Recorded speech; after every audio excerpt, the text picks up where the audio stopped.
വഴി സൂക്ഷിക്കുക, അല്ലെ? വഴി സൂക്ഷിക്കുക, വഴി ശ്രദ്ധിക്കുക. Watch the road. വഴി സൂക്ഷിക്കുക എന്ന് വെച്ചാൽ എന്താ അർത്ഥം? എന്താ ഇതിന്റെ അർത്ഥം?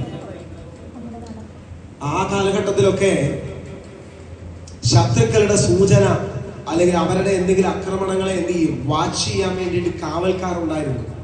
അവരെന്ത് ചെയ്യും? ഉയർന്ന ഗോപുരങ്ങൾ പണിയും, അല്ലെ? ഈ കോട്ടകളിലൊക്കെ കാണില്ലേ, ഇച്ചിരി ഉയർന്ന ഗോപുരങ്ങൾ ഉണ്ടാവും.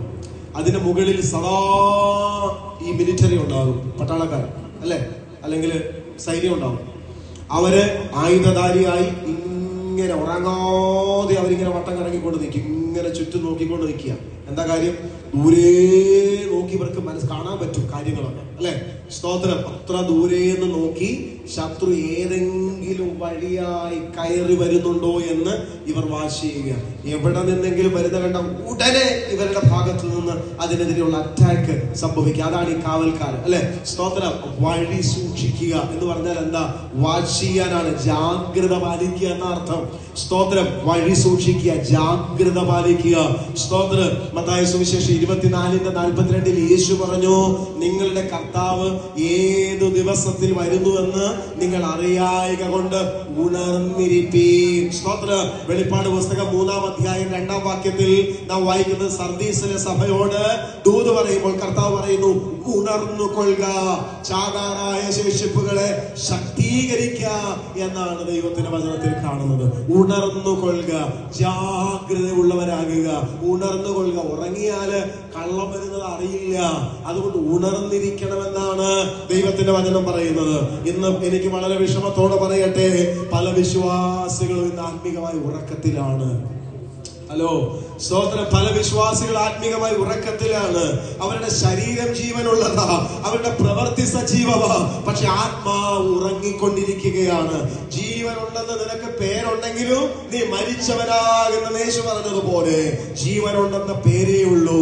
പുറത്തു നിന്ന് കയ്യടിയുണ്ട്, പുറത്ത് പാട്ടുണ്ട്, പുറത്ത് ആരാധനയുണ്ട്, പുറത്തു വലിയ സജീവതയുണ്ട്, പക്ഷെ ആത്മാവ് മരിച്ചിരിക്കുകയാണ്. ആത്മാവ് സജീവമല്ല. അങ്ങനെയുള്ളവരോട് കർത്താവ് ഉണർന്നു കൊള്ളുക എന്ന് കർത്താവ് പറയുകയാണ്. എങ്ങനെയാണ് ഉറങ്ങുന്ന വിശ്വാസി എങ്ങനെ തിരിച്ചറിയാൻ പറ്റും? എങ്ങനെയാണ് ഒരു ഉറങ്ങുന്ന വിശ്വാസിയെ മനസ്സിലാക്കാൻ പറ്റുന്നത്? ഹലോ, ഇപ്പൊ തന്നെ ഇവിടെ ഉറങ്ങുന്നവരുടെ പേര് വിളിക്കട്ടെ. സ്തോത്രം. ഇപ്പൊ ഈ പ്രസംഗിക്കുന്നുണ്ടിരിക്കുക ഉറങ്ങുന്നവരുടെ പേര് വിളിച്ചാലോ? സ്തോത്രം. ആ കൂട്ടത്തിലുള്ളവരുടെ കാര്യമല്ല ഈ പറയുന്നത്.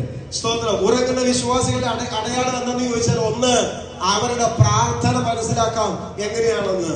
അവരുടെ പ്രാർത്ഥന ഒരു ദിനചര്യയായിരിക്കും. എങ്ങനെ വെച്ചാല്, ദിനചര്യ എന്ന് പറഞ്ഞാൽ എന്താ അർത്ഥം? രാവിലെ എഴുന്നേൽക്കുന്നു, രാത്രിയാവുന്നു, രാവിലെ ഭക്ഷണം കഴിക്കുന്നു, ഉച്ചയ്ക്ക് ഭക്ഷണം കഴിക്കുന്നു, രാത്രി ഭക്ഷണം കഴിക്കുന്നു, രാവിലെ കുളിക്കണ നേരത്തെ കുളിക്കുന്നു, പല്ല് തേക്കാന്ന് പറയുന്നത് കുളിക്കുന്നു. ഇതൊക്കെ നമ്മുടെ ഡെയിലി റൂട്ടീനാണ്. പ്രാർത്ഥന ഇതുപോലെയാണ്. രാവിലെ എഴുന്നേറ്റിട്ട് ഒരു പ്രാർത്ഥന, കർത്താവേ ഇന്ന് രാവിലെ എഴുന്നേറ്റതിനായി സ്തോത്രം, സ്തോത്രം, അവരെ സൂക്ഷിക്കണമേ, ഇവരെ സൂക്ഷിക്കണമേ, അവിടെ പോകുന്നു, ഇന്നൊരു പ്രശ്നം ഉണ്ടാക്കല്ലേ, ദൈവമേ സമാധാനം തരണേ എന്നെല്ലാം പറഞ്ഞിട്ടുള്ളൊരു നെടുവീർപ്പിന്റെ പ്രാർത്ഥന പ്രാർത്ഥിക്കും. രാത്രി കിടക്കാൻ നേരത്തെ, കർത്താവേ ഇന്ന് രാവിലെ തൊട്ട് ഞാൻ പോയി അവിടെ എല്ലാം സൂക്ഷിച്ചല്ലോ, ഇവിടെ സഹായിച്ചല്ലോ, അവരുടെ കാര്യങ്ങളിലെല്ലാം ഉണ്ട്, നീ എന്നെ സഹായിക്കണേ, ഉറങ്ങാൻ പോവാ കർത്താവേ, എന്നെ ഉറങ്ങാൻ സഹായിക്കണേ, രാവിലെ ഉണരാനും സഹായിക്കണേ.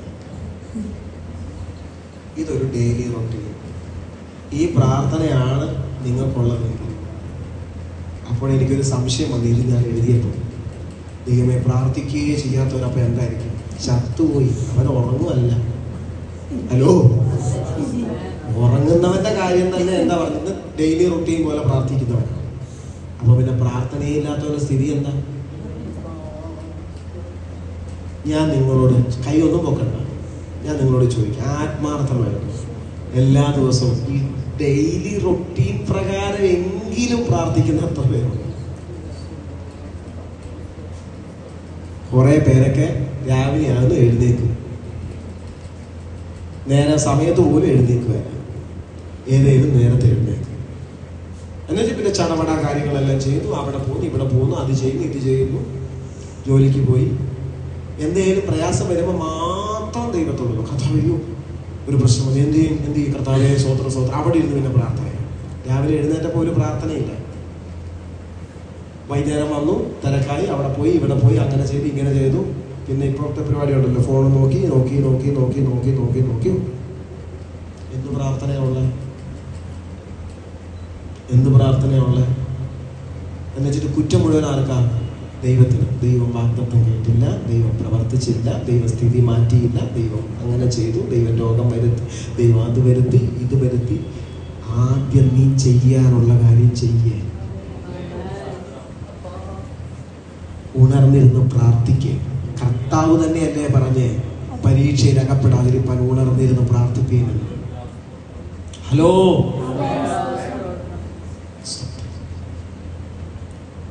അപ്പോൾ ഒന്ന്, ഉറങ്ങുന്ന വിശ്വാസിയുടെ ഒന്നാമത്തെ ലക്ഷണം അവൻ പ്രാർത്ഥന ഒരു ദിനത്തിൽ, അതല്ലാത്തൊരു പ്രാർത്ഥന, ഒരു എക്സ്ട്രാ പ്രാർത്ഥന അവൻ ഉണ്ടാകത്തില്ല.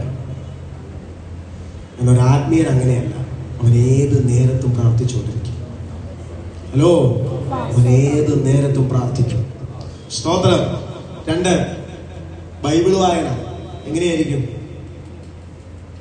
ഇവിടെ പ്രാർത്ഥിക്കുന്ന കുറെ പേര് ഇവിടെ ദിനചര്യയിൽ പ്രാർത്ഥിക്കുന്നവരുണ്ട്, കുറച്ചു പേരുണ്ട്, ഡെയിലി പ്രാർത്ഥിക്കുന്നവരുണ്ട്. പക്ഷെ അവർക്ക് ബൈബിൾ വായനയില്ല. രാവിലെ എഴുന്നേറ്റ ഉടനെ ആ കട്ടിലിൽ ഇരുന്നിട്ട് ഈ ആടിയുള്ള പ്രാർത്ഥനയുള്ളൂ, അല്ലേ? ഇന്നലെ ഞാൻ ഫേബയും കൂടെ വർത്താനം പറഞ്ഞപ്പോൾ ഒരു ഉറക്കവുമായിട്ട് ബന്ധപ്പെട്ടൊരു തമാശയുണ്ട്.